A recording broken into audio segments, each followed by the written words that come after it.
Start. मेरे प्रिय छात्र छात्राओं एवं आदरणीय अभिभावकों, जैसा कि आप सभी जानते हैं कि आज पूरा विश्व एक गंभीर समस्या से गुजर रहा है, जिससे हमारा देश भारत भी अछूता न रहा। लेकिन हम सभी जानते हैं कि जिस प्रकार अंधेरी रात के पीछे एक सुनहला सूरज छिपा रहता है और उसके उदय होने के साथ ही चारों तरफ प्रकाश फैल जाता है, उसी प्रकार इस गंभीर समस्या पर भी हम मानव जाति अवश्य विजय प्राप्त कर लेंगे।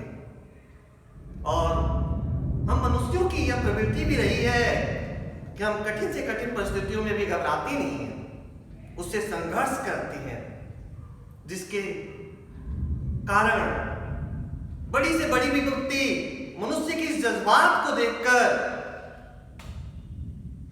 पीठ दिखाने के लिए बाध्य हो जाती है।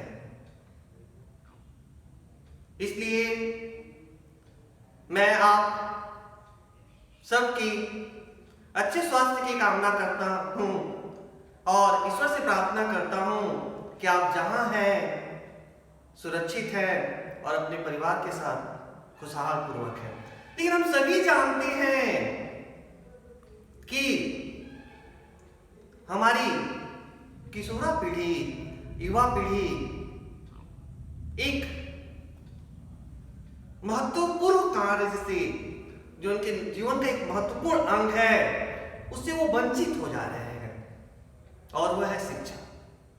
इसीलिए मेरे विद्यालय के द्वारा प्रिय छात्र छात्राओं का पठन पाठन की प्रक्रिया सुचारू रूप से चलती रहे, ऑनलाइन क्लासेस की व्यवस्था की गई है। मैं आज कक्षा 9 के विद्यार्थियों के लिए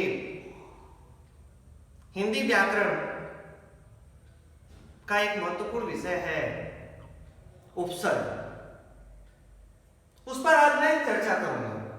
लेकिन चर्चा करने से पूर्व मैं आप छात्र छात्राओं से कुछ जानना चाहता हूं। मेरा प्रश्न यह है आपसे, क्या इस विषय को पढ़ने से पूर्व मैं यह जानना चाहता हूं कि इसका उपयोग क्या है, इस विषय का अर्थ क्या है, इसको पढ़ने से हमें क्या लाभ है। तो जैसा कि मैंने बताया कि हिंदी व्याकरण का यह एक महत्वपूर्ण विषय है। व्याकरण क्या करता है हमें? व्याकरण वह माध्यम है जो हमें भाषा को शुद्ध रूप से बोलना, पढ़ना, लिखना सिखाता है। बिना इसके हम भाषा को न तो शुद्ध रूप से बोल सकते हैं, न पढ़ सकते हैं और न ही लिख सकते हैं। हम लोग पढ़ते आ रहे हैं बचपन से वर्णों के बारे में, अक्षरों के बारे में। तो क्या हम जानते हैं कि वर्णों के सार्थक मिल से शब्द बनते हैं, और शब्द क्या करते हैं? एक अर्थ की अभिव्यक्ति करते हैं। और जब यही शब्दों का सार्थक समूह बनता है तो हम उसे वाक्य कहते हैं, और वो वाक्य क्या करते हैं? सार्थक अर्थ की अभिव्यक्ति करते हैं। तो यह भी शब्द निर्माण की एक प्रक्रिया है, जिसका एक महत्वपूर्ण अंग है उपसर्ग। तो उपसर्ग क्या है? जैसे मान लीजिए यहां एक मूल शब्द है,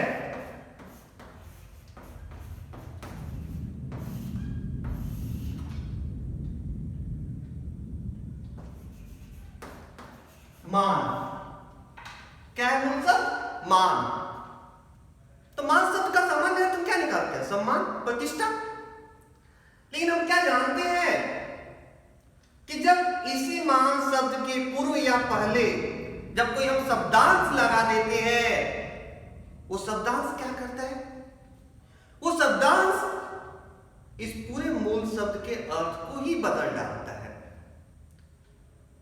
कैसे? तो देखिए यहां पर, जैसे इससे पूर्व मैंने एक उपसर्ग लगाया, अब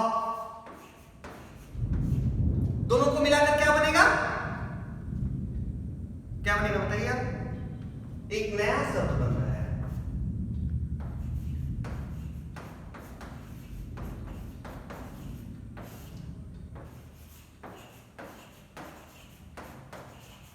अपमान।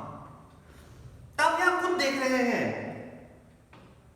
या इस शब्द को देखकर आपके मन में इसके अर्थ जो है वो उसका उत्तर भी आपको मिल चुका होगा। अपमान का अर्थ क्या होता है? किसी की प्रतिष्ठा को, किसी के सम्मान को ठेस पहुंचाना, किसी को दुख पहुंचाना, किसी को कष्ट पहुंचाना, किसी के साथ बुरा या आचरण करना, व्यवहार करना, अपमान। तो क्या बोला? जहां मान शब्द का अर्थ था प्रतिष्ठा या सम्मान, वही अपमान का अर्थ क्या हो जा रहा है?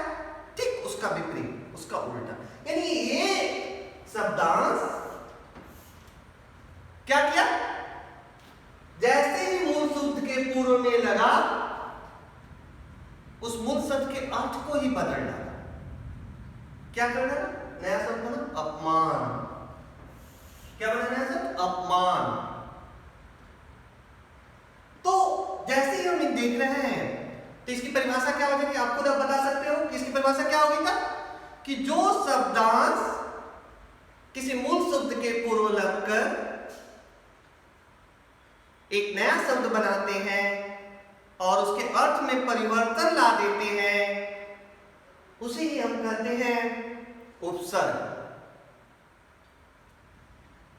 यहां क्या लिखा उन्होंने? यहां ये उपसर्ग जो है मूल शब्द से पूर्व लगा, एक नया शब्द बना और नया शब्द में क्या है? उसके अर्थ में भी परिवर्तन आ गया। तो ये तो था कि किस प्रकार उपसर्ग मूल शब्द से पूर्व लगकर नया शब्द बनाता है और उसके अर्थ में परिवर्तन ला देता है। इसका दूसरी जो भाग है, इसका दूसरा जो खंड है वो यह है कि अब मान लीजिए आपने यहाँ तो बनाना सीखा कि हमें कैसे उपसर्गों से शब्द मूल शब्द जोड़कर नया शब्द बनाना। अब यहाँ पर कई बार प्रश्न ये पूछा जाता है कि एक शब्द दे दिया गया है, कहा जाता है हमसे कि उसमें से मूल शब्द और उपसर्ग अलग अलग कीजिए। कैसे करेंगे हम?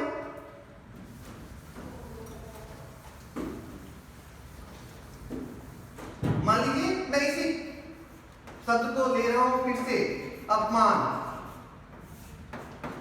मेरा प्रश्न है या हमसे प्रश्न पूछा जा रहा है कि इसमें से मूल शब्द और उपसर्ग अलग अलग कीजिए।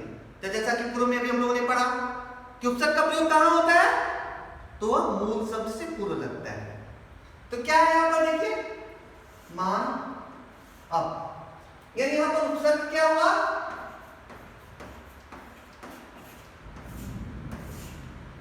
अब तब शब्द क्या हुआ?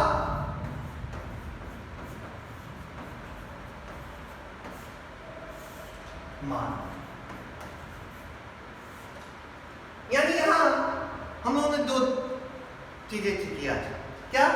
कैसे अगर हमें उपसर्ग दे दिया जाएगा तो हमें उससे नए शब्द बनाने होंगे, और दूसरा क्या कि अगर हमसे प्रश्न पूछा जाएगा कि इस शब्द में से या निम्नलिखित जो शब्द दिए जा रहे हैं उसमें से आप मूल शब्द और उपसर्ग अलग कीजिए या उपसर्ग अलग कीजिए, तो उसका उत्तर क्या हो जाएगा?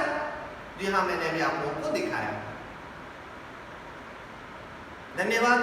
अगले दिन अगली कक्षा में हम लोग प्रत्यय पर चर्चा करेंगे। मुझे आशा है कि आप लोग उस विषय को पूर्व से पढ़कर रखेंगे और आपके मन में जो भी प्रश्न उठेगा, मैं एक मोबाइल नंबर आपको दे देता हूं जिस पर आप फोन कर मुझसे उन प्रश्नों के बारे में पूछ सकते हैं। नंबर है 7407400505। धन्यवाद।